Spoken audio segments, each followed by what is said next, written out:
Input సబ్సిడీకి సంబంధించిన ఈ amount అనేది మార్చి 6వ తేదీన రిలీజ్ చేస్తారు అని మనం గత వీడియోలో అయితే చెప్పుకున్నాం కదా. అది కూడా అనుమానంగా అయితే చెప్పాను.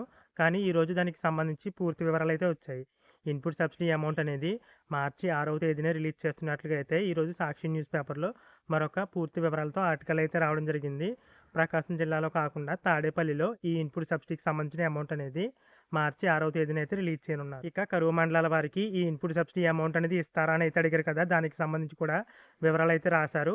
కరువు మండలాలతో పాటు ఎవరైతే మిచాంగ్ తుఫాను కారణంగా పంటలు నష్టపోయారో వారికి కూడా ఈ ఇన్పుట్ సబ్సిడీ అమౌంట్ అనేది ఇస్తున్నట్లుగా ఈరోజు ఆర్టికల్లో అయితే మెన్షన్ చేయడం జరిగింది. ఇక ఈ ఇన్పుట్ సబ్సిడీకి సంబంధించి ఎలిజిబుల్ లిస్ట్ అనేది ఏ విధంగా తెలుసుకోవాలని అయితే అడుగుతున్నారు.